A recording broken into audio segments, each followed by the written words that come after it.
palms up, and welcome to another week of the Palms Up Show. Oh my goodness, you are going to be so pleased with tonight's show. As you know, on the Palms Up platform, we're all about positive mental wellness, and we have a very brave and courageous soul this evening, Miss Nicole Badger, who is going to give us her testimony of her walk. And I am so sure that we are going to not only empower many of you out there to stay up on your mental wellness, but more importantly, understand the power of God, understanding the power of belief and faith, and understanding that at any given time, we can all be impacted or affected by our health care. And what you're going to hear tonight is a very riveting testimony from, again, as I mentioned, a very brave queen. And we're so honored to have her here on the Palm Up Show. Tonight's show is a pre-recorded show. So we welcome your comments at www.healthydcandme.org. We are also going to be filming a live special edition of the Palms Up Show on Wednesday, September the 18th at 7 p.m. So we welcome you to tune in tonight, and then also to come back and join us again tomorrow on Wednesday evening at 7 p.m. for the Palms Up Show. You'll be able to get that link at www.healthydcandme.org. All righty, let's get this going. Welcome to the Palms Up Show, Nicole. How are you today, sir? Queen? Yes, I am okay, and thank you for having me. I'm glad to hear that. My apologies. I'm shifting gears from one to the other. As I want you to know and welcome, Nicole has joining her Minister Angel Griggs Spann, her auntie from the new royal family of advocates. How's it going, auntie? And palms up to you. Thank you so much. Likewise, it is an honor to be on the show this evening. I'm excited. I thank you for this opportunity because my beautiful niece is just a walking testimony. Yes, Yeah, she is. a Yes, she is. walking testimony. So Yes, I'm she proud of is. her and I am excited for all that God is doing in her life. And I'm grateful for your ministry and allowing her this opportunity to get her testimony out there to share and encourage and give somebody hope. You know, Absolutely. There's a word. amen. Oh, palms Amen. up. Amen. And all of that in between. It is so important that we keep one another uplifted and empowered and understand that a lot of times our healing, our true healing, doesn't begin until we can truly speak it and truly walk in it and know that it is because of our God and our Savior above that has the Amen. final say on everything. So if you yourselves out there are dealing with anything that is challenging your spirit, that has you believing that you are not able or capable of overcoming, we are dedicating tonight's show to you and your family and to all our wonderful survivors of cancer out there. We definitely want to acknowledge and to dedicate this show to you and your brave spirits, and to all of our families who have lost a loved one to cancer or any other ailment. We want you to know that you stay in our prayers, and I want to send a very special dedication to my dear queen, Gina Fleming, who we lost January 2022 to her battle with lung cancer. And those of you that know, the MI Mothers Keeper organization has been on the ground across the nation's capital, helping families of mental health and other understandings to make sure that we are a part of encouraging you to live your best life. Palms up to you guys. Hello, Overseer Coles. How's it going this week? Welcome, welcome, Queen. It's going fabulous. I like hearing that. I love that word, fabulous. Palms up to you, Queen. I'm hoping you got a wonderful word for us to speak. Yes, I do, especially with the subject that we're about to touch. The word of God tells us to be not to be fearful, that in him have peace and joy in our heart, and what we ask for in prayer, really believe that he gives it to us. And with that faith comes hope. And if you have no hope, you have nothing. So what you have to ask yourself, a lot of people believe. A lot of people believe. But my question to you is, with your belief, how is your behavior? So if you have doubt, then that says your behavior is kind of off track. But we believing and we got faith that God is a healer. He has already. We have peace. We have joy. No matter what this physical body goes through, He got our back. That's all I got to say. Hey, that's a word. That's a word. Palms up to you, Queen. Palms up. Well, guys, I want you guys to know that Miss Nicole Badger was born and raised in New York City until she was 12 years old. I want you to know that she now resides in Maryland. She has graduated from the Suitland High School in Prince George's County, which I'm sure many of you are familiar with. Nicole started at a young age of 14 in the entertainment industry. Since then, she has done movies, TV shows, plays, you name it. Some of these include plays such as Convicted, A Christian, and Don't Tell Grandma I Met Him Online. That sounds very interesting. And the play Southeast and We Fall Down, but We Get Up. And When Two Become Three, and movies that include Life, According to Rashida, An Embrace of Mateo's Blood Part 2, and TV shows titled For My Woman and Copycat Killers and Tobu. She also started modeling and loves it so much.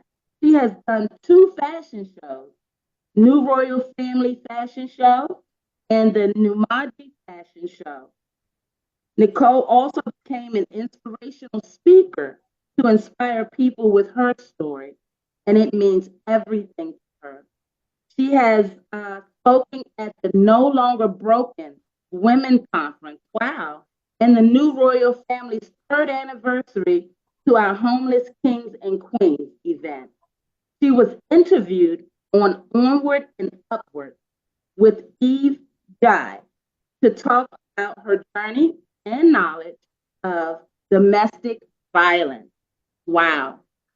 Nicole performed on her father's Robert Covington and the Cross George's 42nd anniversary with Stanley Kennedy on the song Who Jesus Is. She was also the co-host with her mom, Felicia Varner, on the gospel radio show Get Your Praise On WPGR radio station. This opportunity got her interested in the music industry. And I must give a special shout out to the WPGR, which is the World Power Gospel radio station owned by none other than CEO Apostle Dr. Anthony Mays, who is also my spiritual advisor. So I am very honored. And Nicole comes from a very talented family. She has her own production company, Surviving Angel Productions. She is a song and screenwriter. She has been writing since the age of 14. Wow, what a talented young lady.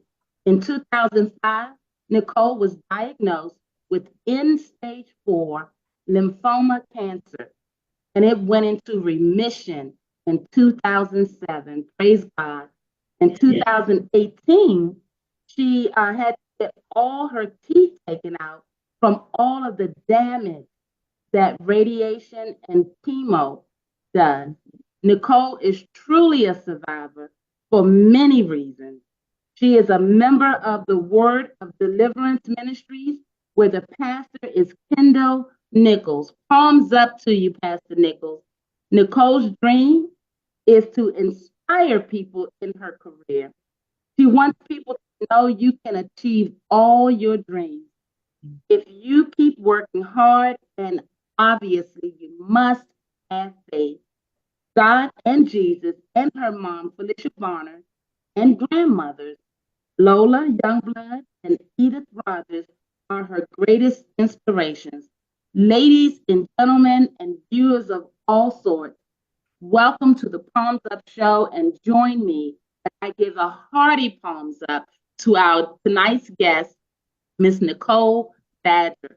Palms up to you, Nicole. How are you doing? Thank you. I'm actually doing okay. I'm just so happy to be here with you guys. We're happy to have you, and that's one heck of a intro. I'll tell you, a bio, I should say. You're a very talented woman. Before we jump into tonight's testimony, which is obviously your remission from cancer, lymphoma cancer, since 2007, you've been a pretty busy young lady. So let's start with early years. So, what part of New York specifically are you from? Brooklyn. Brooklyn. All right, Brooklyn. Yes. Those palms up. Yes. Tell Love you. Brooklyn. Did you get back to Brooklyn much? Honestly, last time I've been there, I think was 2015, I think it was. Oh, wow. Wow. About time for you to make a trip, huh? Yes, I'll be trying to tell my auntie we need to go back. We need to go visit. Well, once again, welcome to the Palms Up Show. It looks like you've got quite a bit of entertainment experience in the industry. You want to talk to us a little bit about how you got started? You've been writing since the age of 14? Wow. Yes, my mom, Felicia Bonner, was a songwriter and a producer and a promoter. She worked with a lot of artists, and I watched what she'd done over the years, and I just wanted to like have this like sort of like extra relationship with my mom. So I remember the first time I wrote a song, and my mom, it was so funny because she was like, "Yeah, that sucks." She was like, "You're messing up my legacy right now." So I went and tried again. The second one, she was like, "Yeah, that's not good." And she said, "Listen, here's the thing. You see me write songs in 5 minutes, but I went to school for this. I mastered this. You have to take time. Think about what you want to write about, how you want to do this." She said, "Don't worry about how fast you wrote it. Take your time." And when it took me like 4 hours to write my first song, and I remember my first song was "I'm Still Here." And I got her, she was like, "Oh my God, this is it. This is it." And what was so funny, she immediately had all these artists she wanted to give it to. And I was like, "Wait a minute, hold up. I thought this was fun." So, I mean, I love writing songs. And then I started writing plays too at 14. Actually, my first play was actually titled Too Late, which was actually about domestic violence.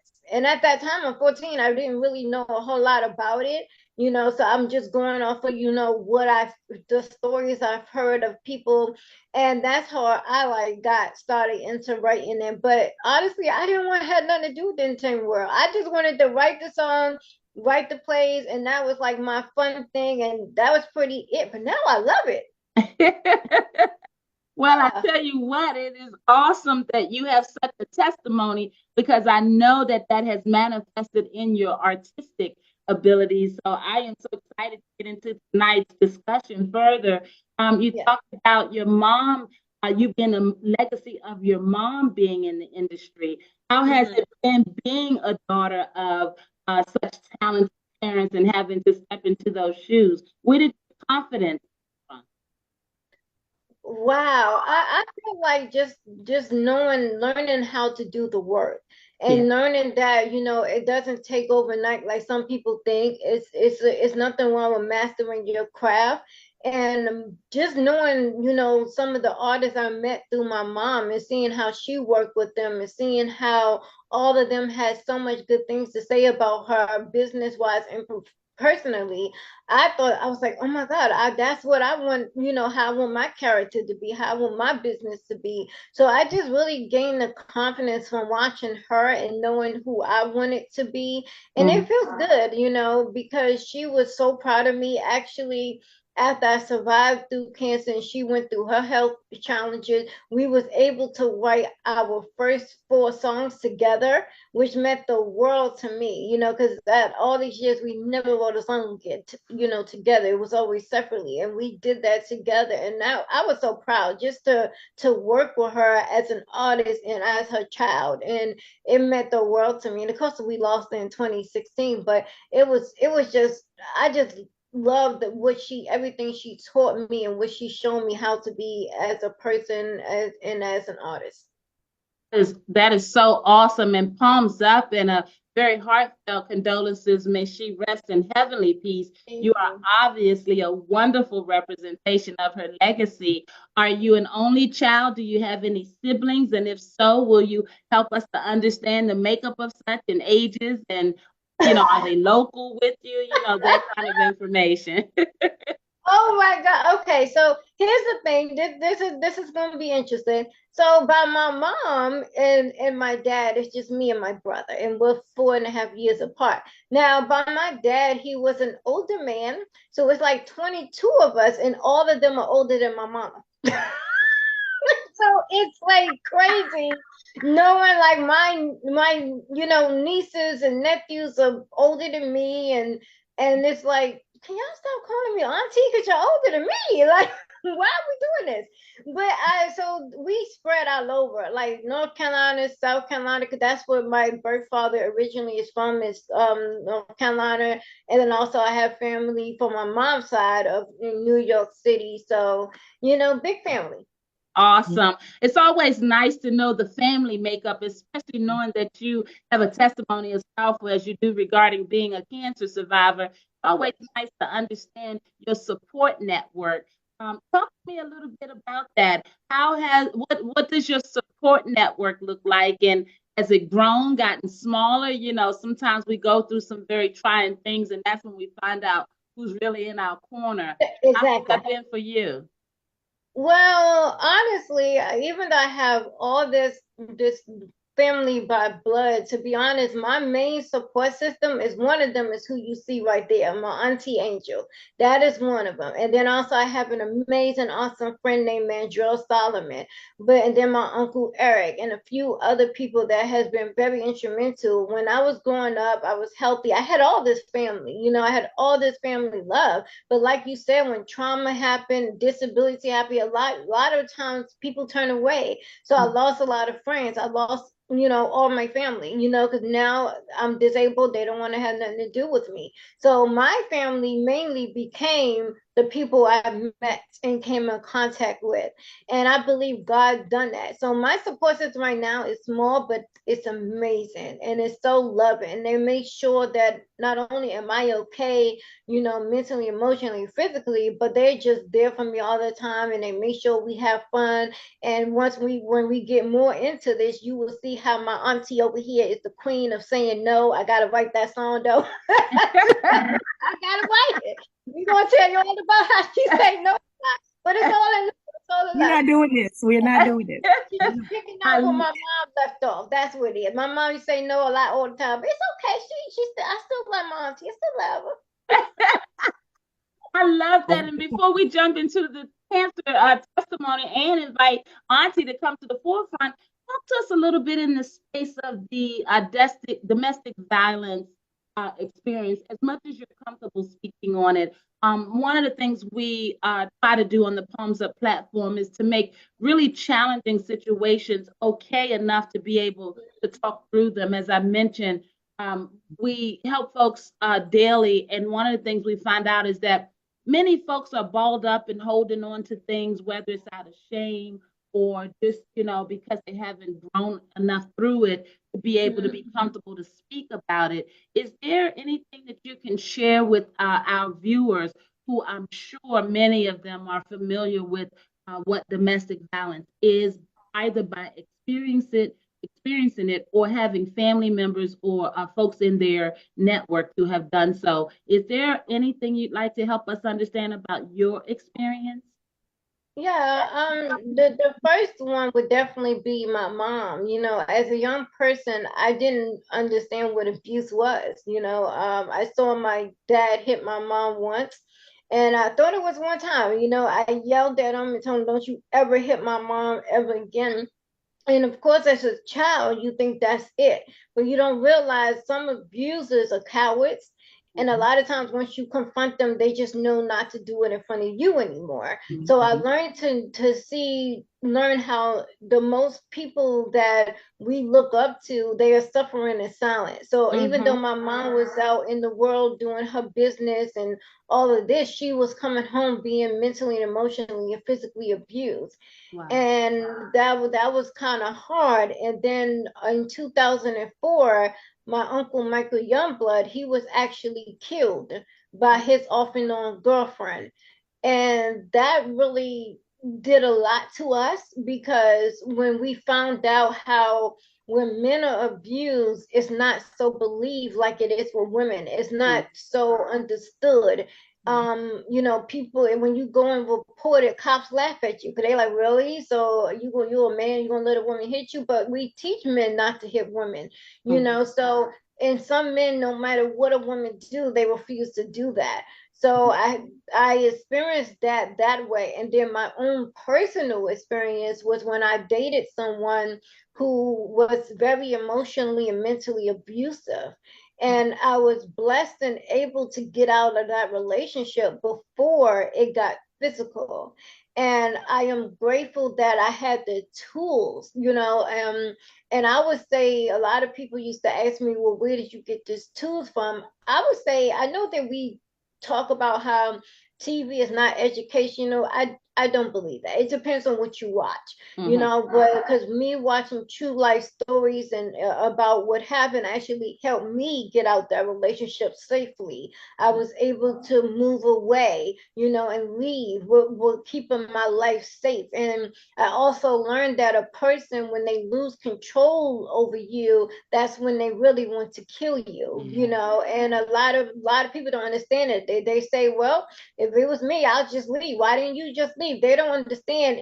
As crazy as this sound, you're safer when you stay with the abuser. And a lot of people go, well, how is that possible? Because of when you leave and that control is gone, now they want to kill you. So when a person leaves, they come after you. And sometimes if they feel like killing you is not enough to hurt you, they will hurt your kids or your parents. So it's a lot that people don't understand. So I was able safely to leave, and he did. He tried to get his last moment to probably take my life, but I refused to let that happen. I made sure I never saw him again. So I would say having support system and not having judgmental people and having the tools you need would definitely help you in that. Oh, that is so awesome. And God is done such a mighty work in you, because you speak so clear, you speak so sincere and so knowledgeable. One of the things, a few things you said comes to mind when you talk about our folks that are suffering in silence. You talk about the grave levels of danger that many of our domestic violence victims and abusers live with. Oftentimes we understand the victim's understanding of it, but often we don't hear about the trouble and the emotional and unhealthy state of the actual abuser, especially in our African American communities where we deal with so much. I thank you for that. I want to open up for a minute, and I want to invite Auntie to the conversation, because I know as Auntie hears you speak, I know that she's familiar with much of what you're speaking about, and I'm sure that has touched her in quite a way. So, Auntie, will you come to the forefront and help us specifically in the space of the domestic violence and being that key part of the support system, and being able to help keep her strong? How has that been for you, and what would your testimony be? Thumbs up to you, Auntie, and welcome again to the platform. Thank you so much for having me. It is indeed an honor, a privilege. I'm super proud of my beautiful niece. I've seen her go through so much, and she remains unstoppable. She remains unstoppable. And, she touched on a key point with the domestic violence, especially as it pertains to men. What people don't realize is that men, women, children, dogs, cats seniors are all victims of domestic violence, you know. And so the narrative, unfortunately, needs to change more where men are comfortable speaking and telling their truth. Like, no, I'm being beat up. Like that, you know, some things are happening. So, you know, so I thank you, you know, my beautiful niece, just for bringing that up so that hopefully somebody out there that catches this broadcast will have the courage, you know, and maybe can, you know, find a safe haven, find somewhere to go, or find some type of solution for their situation, and know that they don't have to stay in that situation, and their situation doesn't define who they are. That is You know, so true. That is because so sometimes, true. you know what I mean, with domestic violence, sometimes you sit there, and so then we're conditioned and programmed and all of those things, and it's almost like a robot thing where it's like, well, this is all I know, this is all I know. But no, you are worth it. You have to say that you're worth it and know that Yes. you're better than that. So I thank God for the bravery of my niece, and being able to get out of that situation, and knowing that she has a circle that is going to stand with her, that will stand in front of her and protect her. You know, okay, that will stand in front of her and protect her, because we're not playing those type of games. That's You, right. you That's know, right. but it takes a lot to talk about it. It takes a lot to do the work behind the scenes, to quietly make moves, because sometimes, you know, our silence does make the loudest noise. Okay. Yes. Like, oh Yes. man, she wasn't playing. Like, she really did. Yeah, you know, Yes. you know. Yes. So I thank God, you know, I have my own domestic violence testimonies and things like that. This isn't about me today, but one of the main things I will say is that once you get that courage to get out of there, oh my goodness, like, you know, you don't know how empowered you become. Yes. Oh, Yes. and then, you know, if you're like us, we want everybody to come out like us. You Yes. know what I mean? It's Yes. like, no, we don't want anybody, you know, to be killed as a result of domestic violence and so forth. And it's like, know what? I'm going to be your voice if you don't know you have one yet. Absolutely. So that's Absolutely. honestly where it is. So we got Nicole, you know, she's covered on every side. On every side, you know, she calls me the no auntie and mom 2.0. I don't care. The point is, I'm very protective, you know, when Yes. I care about you, that's it, that's all. You Yes. know, I love hard, so I'm going to care, you know, about everything. So I'm just so elated just to be on this platform, and thank you, ladies, so much for this opportunity, just so that you can get into the essence of who she is and why she's so powerful. You know, I told her, I said, even with your limitations, and you know, she had gotten her heart was beating down to like 30 something percent. You know, okay, even with heart defibrillators and all kinds of other challenges that we have overcome, this is a little powerhouse over here. Because I was Yes. like, girl, when you open your mouth, evangelism comes out. Yes. Yes. Yes. That is Like, the that's first right. thing. Yes, yes, The power that she the power. with all that Yes, she the has anointing. navigated. Yes. Well, I thank you, Auntie, for being such a wonderful part of her network, especially having your own testimony. And October is Domestic Violence Awareness Month, which is next month. And what I want to do, I want to ask my overseer, I'm going to put her on the spot here, but I know that's just I know that's You just probably used to that. I want her to come off of mute because there are a couple of things that I know that she's going to be comfortable speaking to. One, having experience and understanding what it must be like as a victim of domestic violence. Also, as an overseer, providing counseling for many individuals and families that are dealing with domestic violence.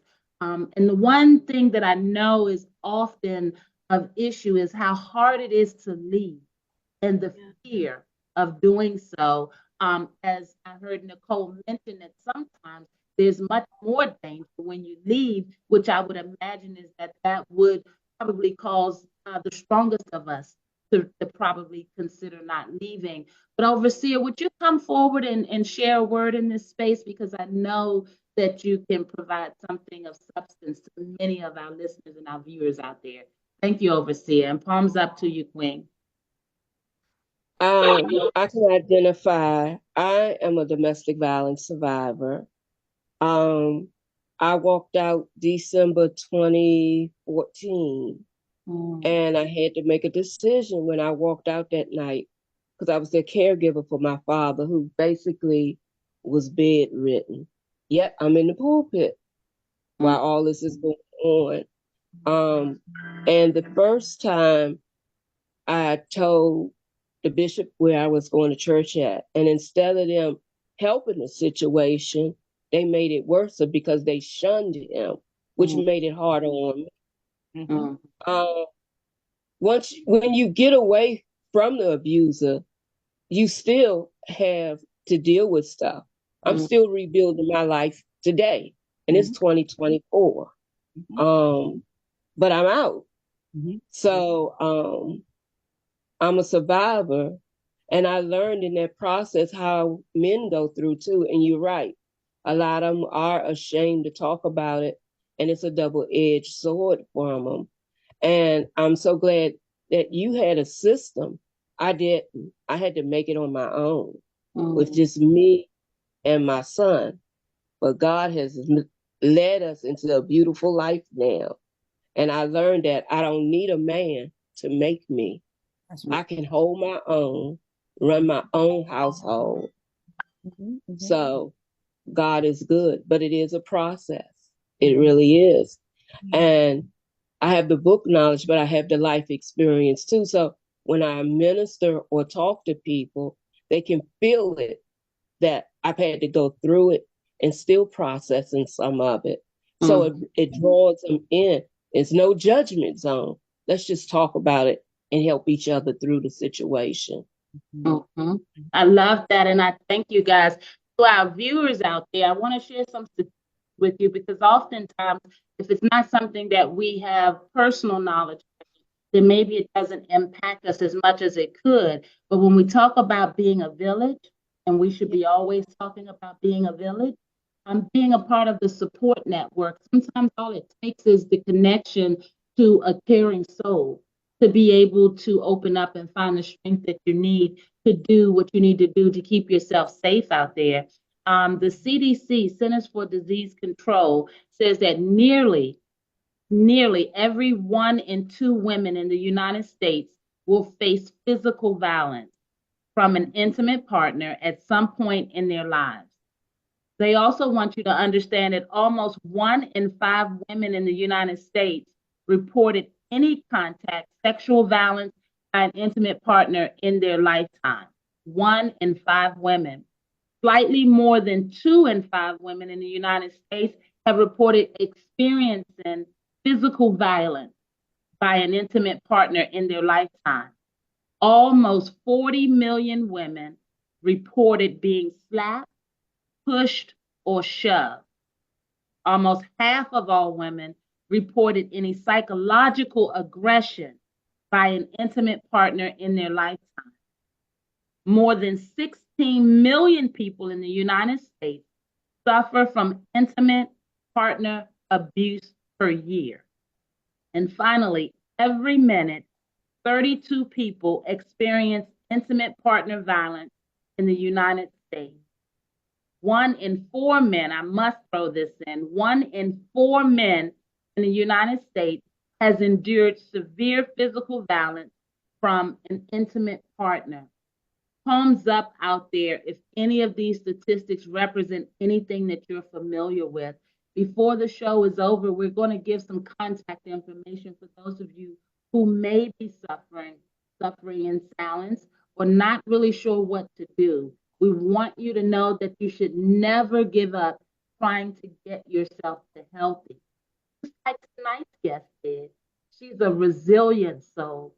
And as if stepping into your parents' musical and talent legacy, as if having to navigate writing at 14 and finding her confidence, finding her voice, and being comfortable with the reality that mom was going to say no if it didn't meet the standard. Our guest in 2007, Miss Nicole Badger, a beautiful queen, her cancer went into remission. So I want to ask you, Nicole, if you will take us back to that awful, challenging time when you would have found out that you were diagnosed with cancer. And please take your time and share whatever you feel comfortable with sharing with us, because I'm sure that we have viewers out there that can relate. And thank goodness that you're here to tell your story yourself. Thank you. Thank you. Whew, as I said, my uncle was killed in 2004. Now, when my symptoms started, of course, after it all came, they tried to tell me it was a nervous breakdown. Because I first started having, like we call mood swings, like I would get very upset easily, which I knew it wasn't me because I'm pretty calm, and I was I'm the type of person, if I'm upset, I'm just gonna go upstairs in my room and cry. But I was just like getting upset very easily. So my mom knew, okay, yeah, this is kind of weird. This is off. And then the beginning of 2005, out of nowhere, I started feeling very weak. It was hard for me to, hold a bowl of soup or to walk. Um, Actually, one of the last time I was at the mall, I went there with my mom, and I don't even think we got that far from the door, and I fell down. And this guy helped my mom lift me up, and we immediately went back home. And she had left her keys home, so I couldn't even hold up long enough for my brother to open the door. I fell right back down. So we did go to the doctors, and one of the things that even in 2024, we are now finding out more and more that especially when it comes to us Black people, the medical system is not that great. It really don't like listening to us. My mom and me, we tried to advocate as much as we could, like this is not normal. I don't get weak like this, but the doctors kept saying, we don't see anything. We don't see anything. Um, then after a while, I started getting these headaches, and it was so bad. I mean, I was taking, I want to say Tylenol, Excedrin, Aleve. I was taking lots of things just to try to relieve the headache, and it would only go away for like 5 minutes. And we still went back to the doctors, and they still came back and said nothing. We don't see anything, even when I was nauseated and everything's going on. And the thing that I learned about God, that even in the craziest time, He would give you something to laugh about. And I remember my mom and dad trying to play the doctors. They were trying to figure out what was wrong. And I had my mom was like, well, maybe it's a toothache or a tooth infection. I'm like, since when do a tooth infection do that? Like, so, well, of course, we went to the dentist and there was nothing wrong. And then my dad was like, well, maybe she backed up. So now I'm drinking prune juice and all this stuff and nothing. And that didn't even work. I was like, this is not working. And then all of a sudden we go back and the doctor go, well, okay, anything happened recently? And that's when they came with the nervous breakdown. And my mom was like, yeah, I get that she lost her favorite uncle, but this don't seem like a nervous breakdown. But he wouldn't listen. Then out of nowhere, this huge lump grew on the right side of my neck. And we went back to the doctors and we took all this tests, and they said they didn't see anything. And it was something that the nurse said to me that to this day I never want to ever hear, is when they said no news is good news. And that was not true at all. So the night before, I was laying in bed with my mom, my dad, and I was like, you guys, I need for you to tell me you love me. And it was like, what? I was like, just tell me you love me. I said, because I'm not going to be here in the morning. I felt like I was between life and death. Like I didn't feel like I was on the same like plane, sort of. Like it was like I was halfway alive and halfway dead. And I kept telling her, I said, so finally it was like, okay, let me just say we love her so she can go sleep. So I did it. They said I love you. I don't even remember falling asleep. I just remember when I woke up now in the morning, I heard God said, tell your mom you can't move. And I'm like, God, you do remember I played this before in school, right? You know she's not gonna believe that. But then he was like, no. She's going to believe you. So I said, Mom, And she said, what? She ran in the room and I said, Ma, I can't move. And she told me the reason why she believed me is because I was pale. I looked like I was dead. And we get rushed to the hospital. The only little glimpse I have is saying that I'm in pain and hearing a doctor say, well, I'm going to give you some medicine. And next thing I know, I wake up and now my mom is laying in the hospital bed. And I'm like, okay, that's weird. Why is she in the hospital and I'm the one sick? And my uncle called the doctor in the room and he says, Nicole, you have end stage 4 lymphoma cancer and you're going to die in 2 days. And then he knocked me right out. My goodness, my goodness. Nicole, I tell you, the strength that you have and your courage to be able to come forward and speak about it. God bless you, Queen. I can't imagine what the journey has been like for you. I want to share some statistics and then I want to talk to you a little bit about finding your faith through all of this. Not that you didn't already have it, but I would imagine going through something as traumatic as this, that it took you deep. I also want to talk to you about your mental wellness through all of this. And I'm sure it was challenging for you at times. Guys, it's your girl, and palms up. Thank you so very much for tuning in. I tell you, every now and again, we have a special show. We have special guests, and tonight is no different. We're talking to Miss Nicole Badger, who had lymphoma cancer, stage 4 lymphoma cancer, as well as being a survivor of domestic violence on many fronts. And Nicole has been in remission since 2007. So I want to share some statistics out there with you all. And we're hoping that tonight's show will at least touch one soul to understand why it is important that you also find your courage in this. In 2022, there were almost 20 million new cancer cases and 9.7 million cancer deaths worldwide.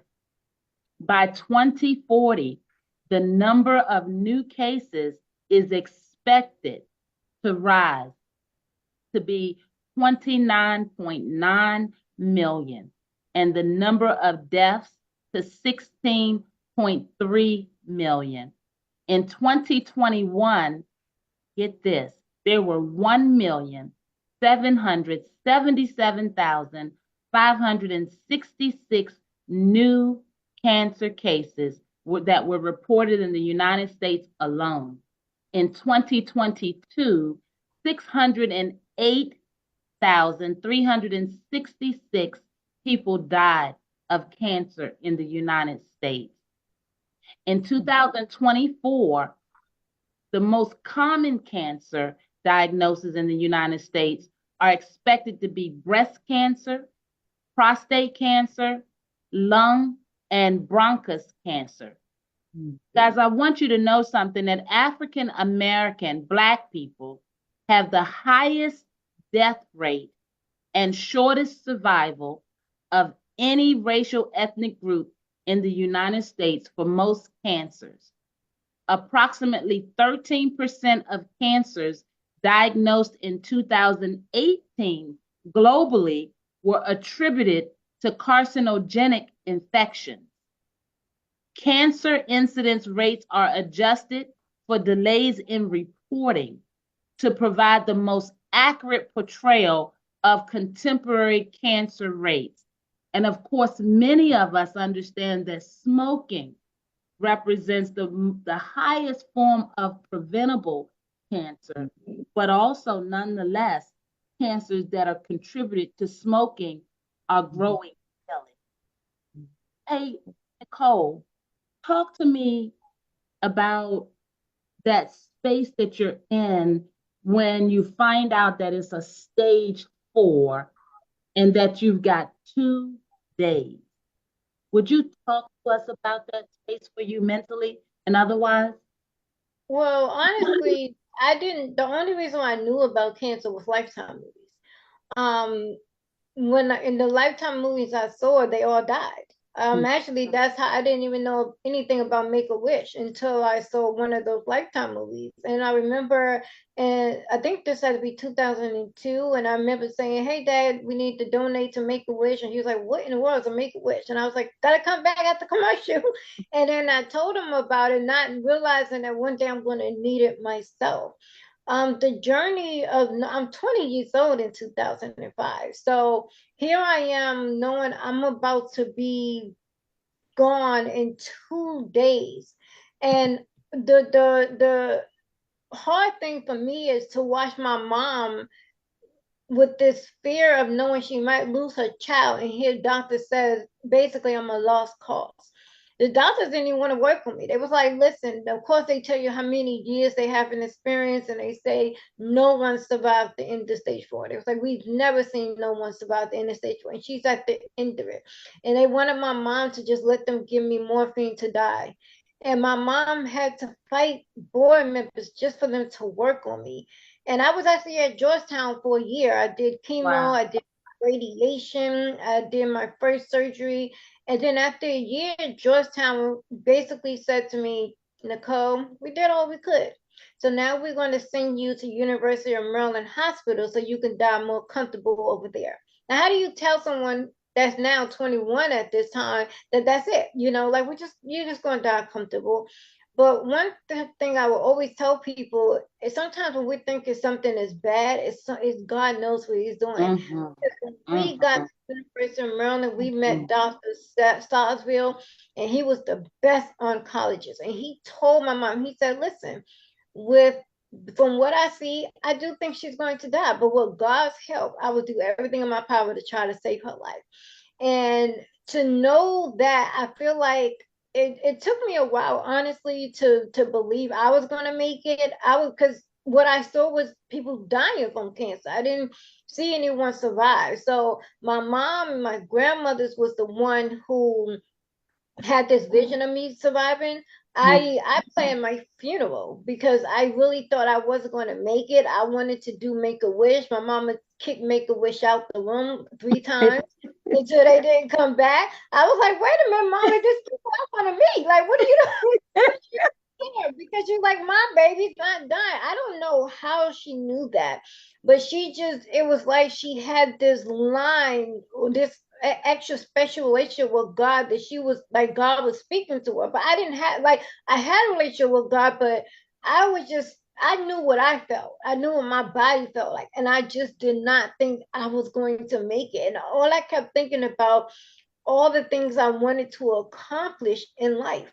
And I'm not going to get a chance to do it because growing up, they tell you if you live right, if you make good choices, and work for it and keep the faith, it's going to happen for you. So I'm like, okay, I graduated with honors. I wanted a government job. I wanted to do this. Or, I'm not out here doing crazy stuff. So what is happening now? This is not going to happen. I'm not going to have that government job. I'm not going to have that husband and that child and that 6-bedroom house that I wanted with the spiral steps that now my auntie won't let me have, but we get back to that later. It's okay. We're gonna throw tantrums. We're gonna get it one day. But just that process of like what is happening. And then I would say 2007, there was a test that Dr. Salzberg needed to do, and he had thought my cancer spread it. And I think that probably was the hardest I prayed in 3 years, was that moment. And I remember the doctor coming back to me, and the only thing he would tell us is, well, it didn't spread. And so my mom said, okay, but he wouldn't tell us nothing else. And then a week later, he come back to us and he says, um, your cancer's gone. But he didn't say it with excitement because in his mind, it was not scientifically supposed to be gone yet. So I was actually kept in the hospital for 3 months because they did not trust it. They was like, there's no way your cancer should have been gone like this. And after the 3 months was up, that's when I got the congratulations, like you're cancer free, you're in remission. And that meant so much to me And I would say a lot of people who experience cancer know when your cancer go away, it's not like what people think. People think, oh, you get back to your life. No, you got to take a PET scan. First is every month, then it's every 3 months, then every 6 months, and every 9 months, and once a year, because they want to make sure. And you got to do this up to 5 years, because those cancers come back within 5 years. Mm-hmm. And once I made it past the 5 year mark, I did not have to ever take another one again. And I could say, by the grace of God, this year in June 14th, I celebrated 17 years cancer free. Awesome. Palms up, Queen. That is so amazing. And God is, we see him working through you, because I know that there's someone out there that needed to hear that word. A lot of times it's just the power of your faith, the power of your belief. And what keeps ringing in my mind as you're speaking is, when you've done all you can do, right? When you've done all you can do, you got to trust God. You got to go to God. So you said in your bio that you lost some teeth. And I heard you mention you had to go through a few rounds of chemo. Will you help us understand what those experiences have been like for you, such a beautiful queen, and having to deal with the vanity of it all?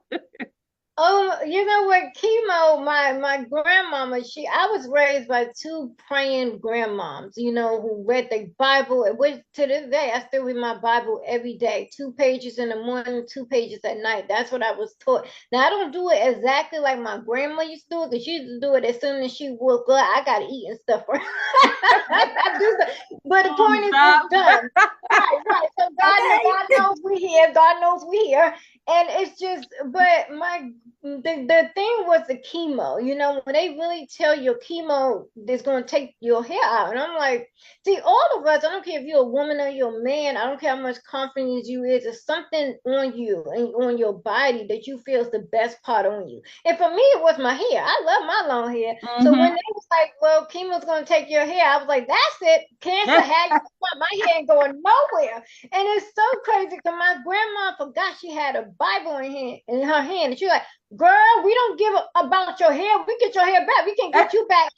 Grandma, there's a Bible right there. You see what you made me do?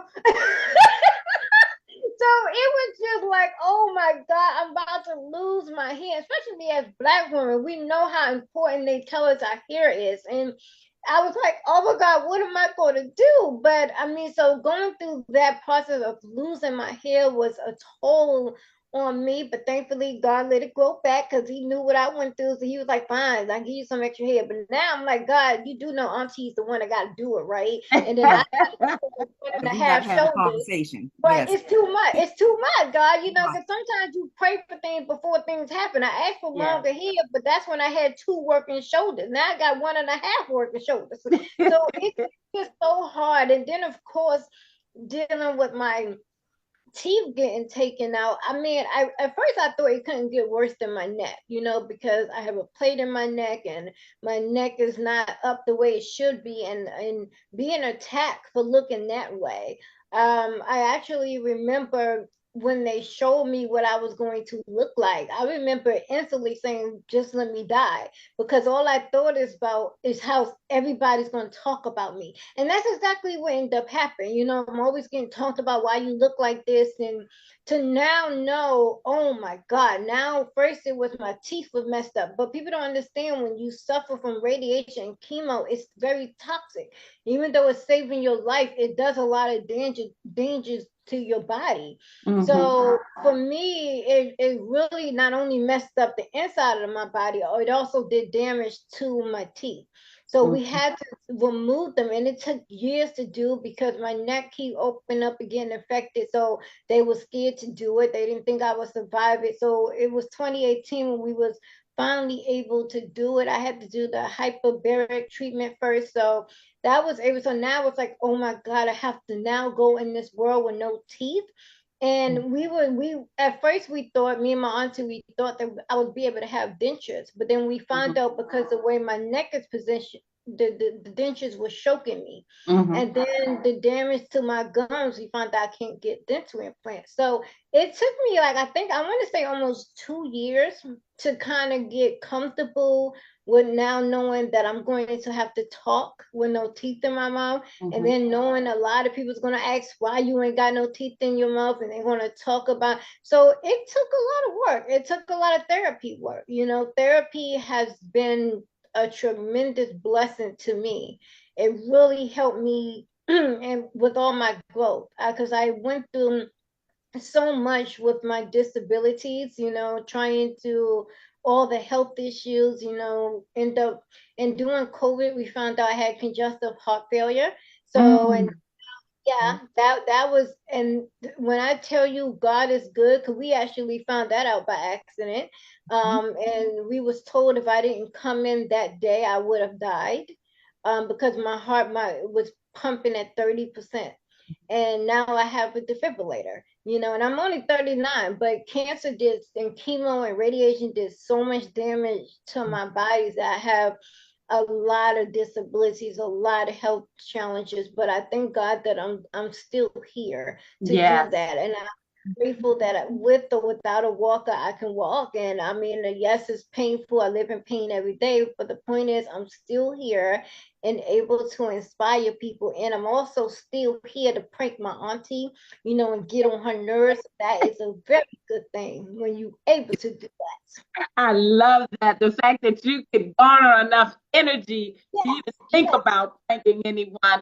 As you mentioned, there's been quite a few adjustments, health and otherwise, and you are such a trooper. How has your experience of being in remission impacted the community work that you do, as well as the entertainment space that you still do work in as well?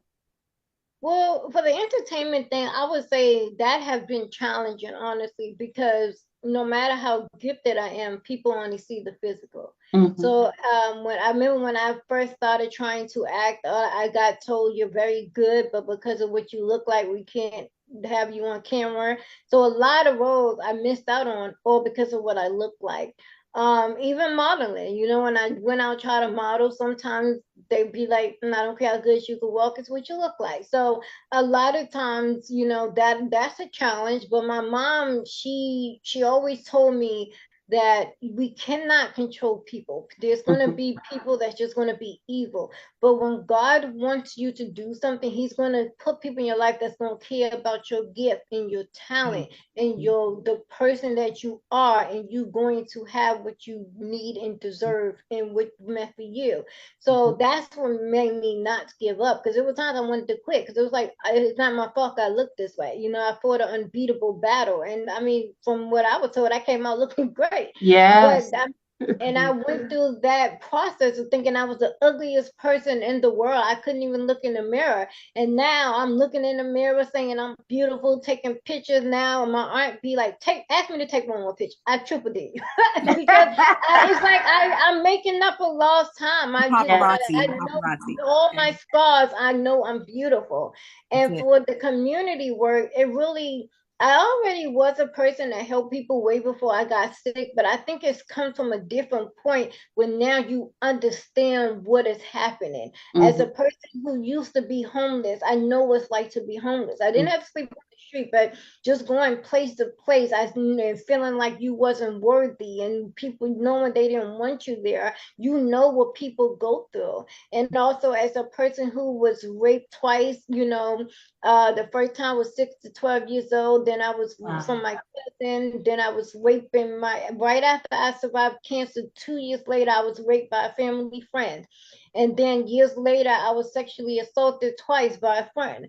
And I learned how to advocate for us victims, and I was us survivors, because a lot of us, yes, they say we're victims, but a lot of us like to be called survivors because we made it through that trauma, and we didn't let it define us. So it helped me to help people in the homeless community and rape, sexual abuse, and domestic violence. And it makes me feel better knowing when someone says to me, Nicole, your story, your strength, your courage, your laugh just helps me. And not only does it make me want to be a better person, it makes me not want to give up. It makes me want to fight. And when I know I have done that, that's when I know why God kept me here. This was my purpose. Because I used to struggle, why am I still here? Because like you said with the statistics, so many people have died from cancer and don't make it. 1, 2, and 3 stage, they're gone. And I'm here at the end of stage 4. And I find every time me and Auntie go to a new doctor and they read my medical records, they go, how are you alive? And I'm like, it's God, but they Yeah. ask us, how are you alive? And for a long time, I didn't understand, but now I know because all the people I'm helping, that's why I'm alive. Yeah. Yes. Because Queen, she go ahead, sorry, Auntie. No, come on, real Auntie. quick. Because for a while, survivor's remorse. Mm-hmm. You Yes.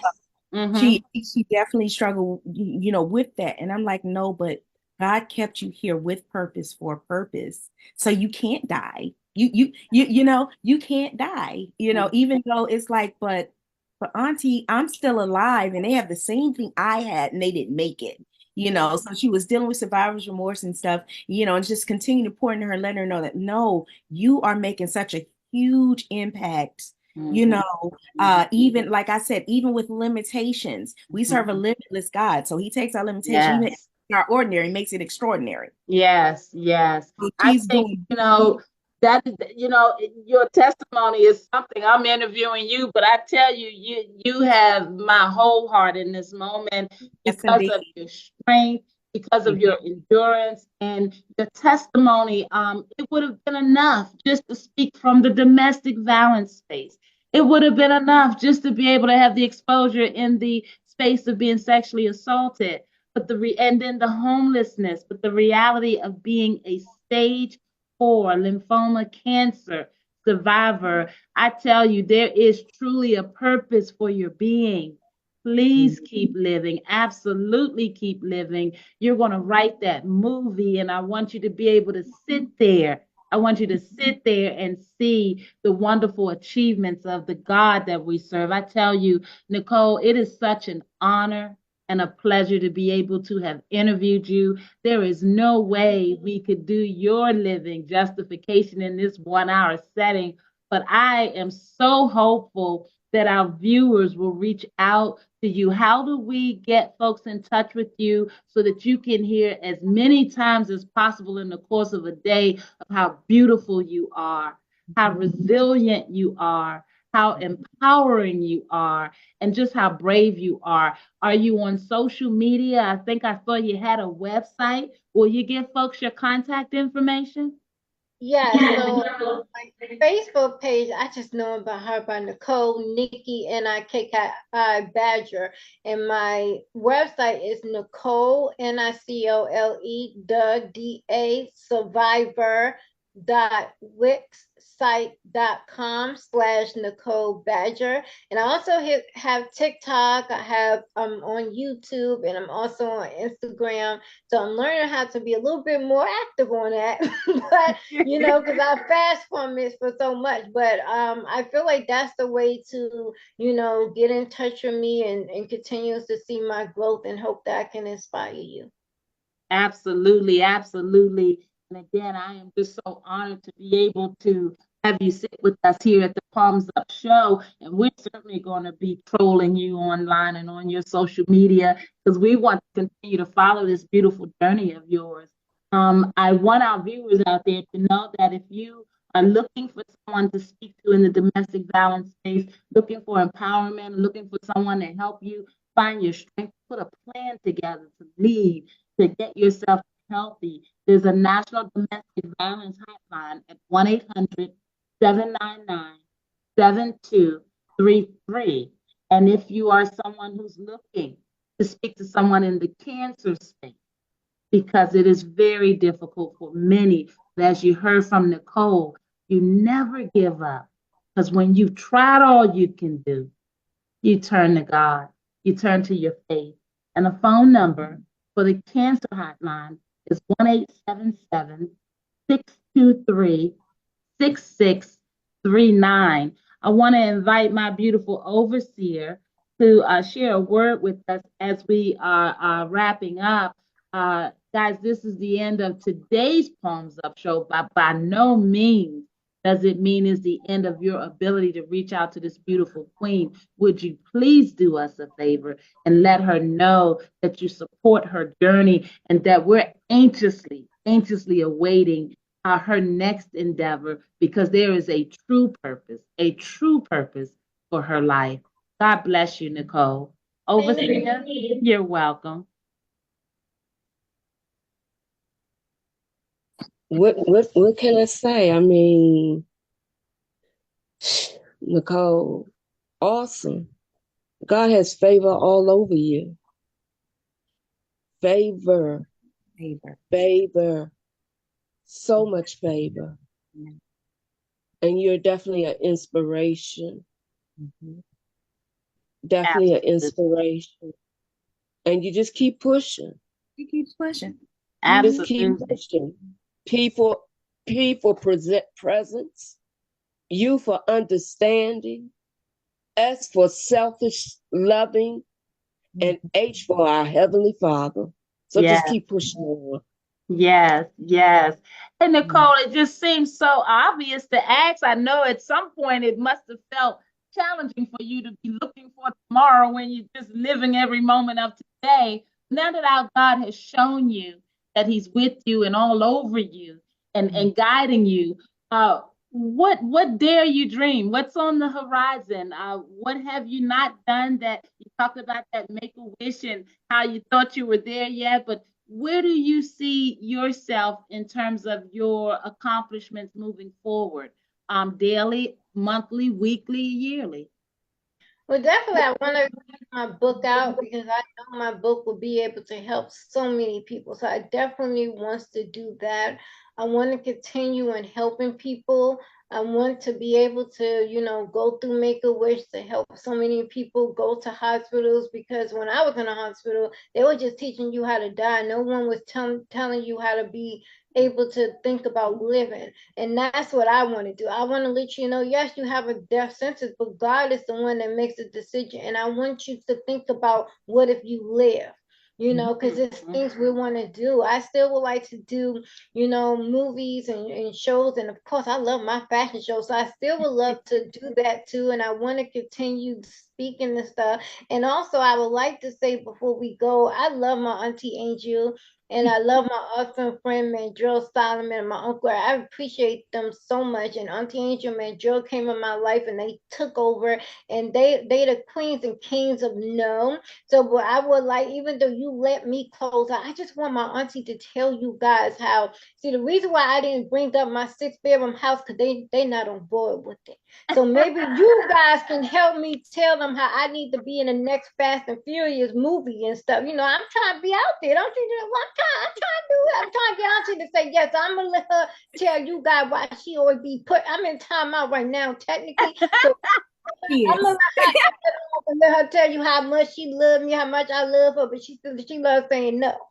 I love that. I love that you shouted Auntie out again. I certainly wanted to give Auntie an opportunity to speak to us again before we wrap up. Auntie, what have we not heard? What would you like us to understand? And just anything else you'd like to say in the space of helping us to understand what an honor it must be for you to be in such a beautiful queen's life and support circle. Yes. So, oh my goodness, she is a trip with this whole no. She told me she said, I'm gonna write a song about why my auntie always say no all the time. Okay. So the thing is, so here's the thing. Okay, I want her to be able to do stuff, right? Mm-hmm. But you give her an inch, she'll take the whole ruler and look at you. On. She said, but you didn't say I couldn't walk around my building. You said I couldn't walk outside. I'm like, okay, here we go. That's like the child that you that's like the child that you tell them that they can't step a foot outside. So they got the 2 feet inside the house and the whole rest of their body is sitting on the outside of the house. That's her.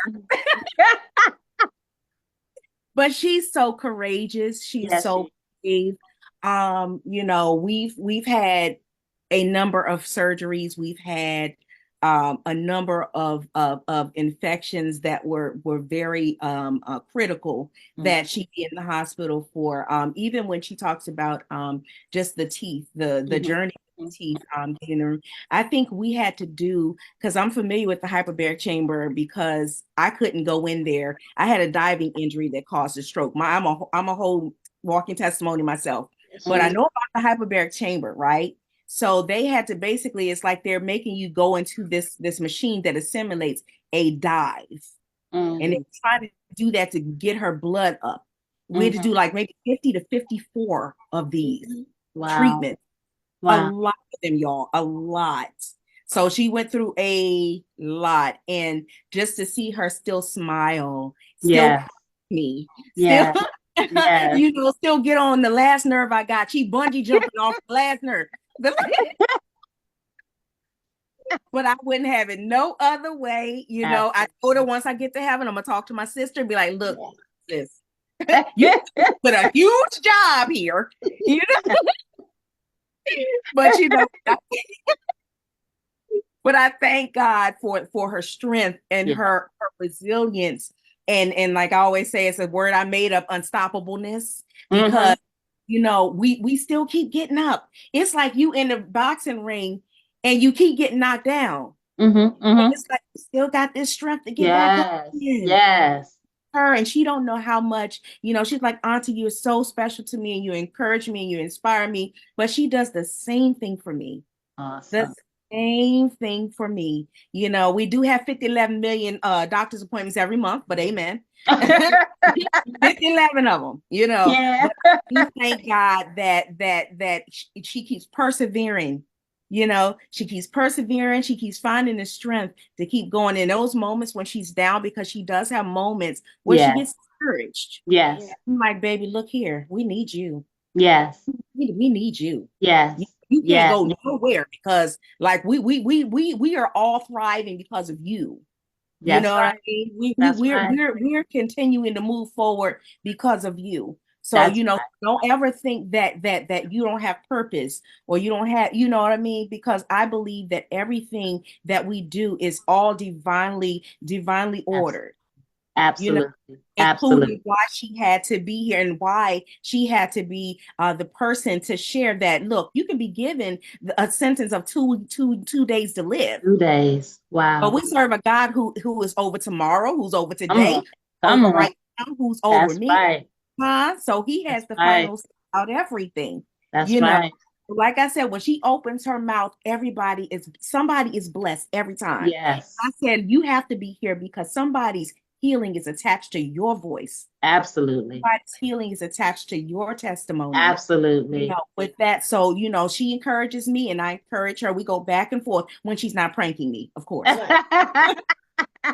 Auntie, we thank you so very much for being that strong voice for her, because as you mentioned, it's not always sunshine, right? There's sometimes when we have to find those moments, and it's always wonderful when we have someone that authentically walks with us. And so thank you, because you are a blessing.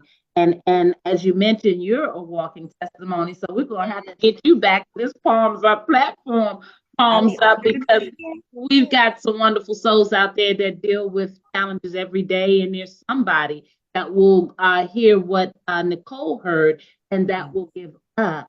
And it's so important that we understand it's important to go within and to lean on folks, and to understand that it's okay not to know and to be afraid, but always understand that God has the final say so. God has the final word. And if you didn't know before today, then you can take Nicole's beautiful living and testimony and understand that you too have a purpose. So they say that we are supposed to celebrate milestones, and then my math is correct. I heard 39, so 40's on the horizon, or did you turn 39 this year? When's your birthday? Next year she'll be 40. February 1st, so it'll be February. Awesome. That's enough time to get our hair did and stuff. Yeah, girl. Go ahead and get your good dress out. Okay. I'm trying to go to Las Vegas, but I want see what I'm saying. See what I'm saying. Go to Las Vegas. Girl, I know that's right, Nicole. Well, look, We've been known, overseer and I have been known to be some troublemakers. So don't say Y'all God. causing some trouble right now. But then we're gonna go together. We're gonna plan the trip, okay? We gonna be like, Auntie, no, you gotta go, cause we planned the trip Oh already. my goodness, That's my it. Lord. That's it.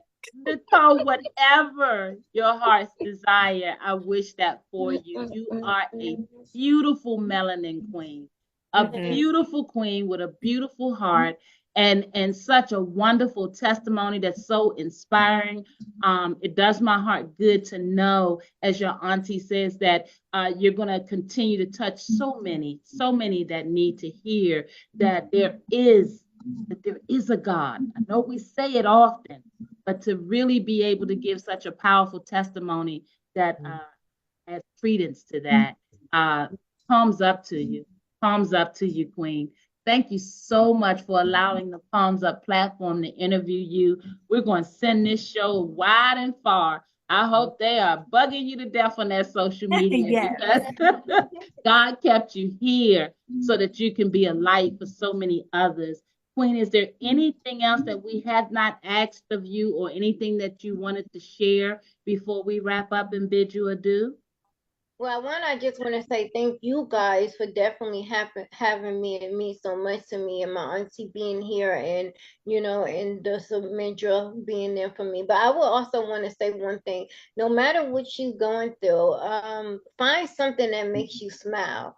Find something that makes you laugh. Find something that makes you feel the joy that we have. For me, it's watching my favorite movies and then my TV shows and listening to my favorite song and getting my little dance on. I just gotta do it in secret because Auntie be right there with her no platform right there. So I gotta be careful. But you have fun, no, because sometimes the devil attacks us so much back to back, and we don't know what to do. And keep praying. Like I feel like I just need to say I understand they teach us a certain prayer, but one thing about God, your relationship with God is a conversation.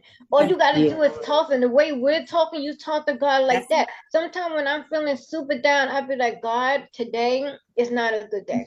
God, I don't know what I'm going to do. I just need you, and that's it. That's all it That's takes. all you need. And God's going to do his part, and you just did your part. So I would just say, just keep thinking about what you want to accomplish and how you want to get better, and just know that don't listen to people.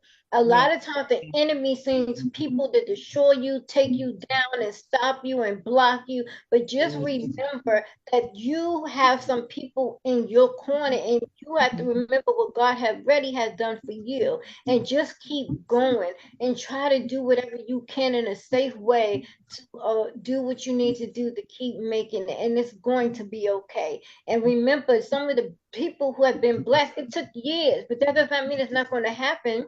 You just got to keep the faith and keep working on it, and just keep smiling. Just finding something. We all get something to laugh about. We don't laugh so much in this one thing right here, and that's God. Yes, that's God. It's our connection. God will bring people in your life that will help you when you're feeling down. Just like keep going and just enjoy yourself as much as you can. I love that, and palms up to you. And as you were talking and as we've been winding down, I was just thinking about all the souls that have yet to find their relationship with God, all the souls that have yet figured out that He is the answer when you just can't figure it out. Is there any scripture, any one scripture that comes to mind that you might be able or willing to share with someone out there who's still trying to find that light? You know what? See, this is why I need to stop watching Tyler Perry, because I was about to quote Medea and say Psalm 23, and I exactly Psalm 23. I'm right with you. I'm right with you with Psalms 23. Listen, Psalm 23 will get you out the way. Yes, it will. Get you out the way. Yes, right there. Psalm 23 is it. It is it. That's it. That's it.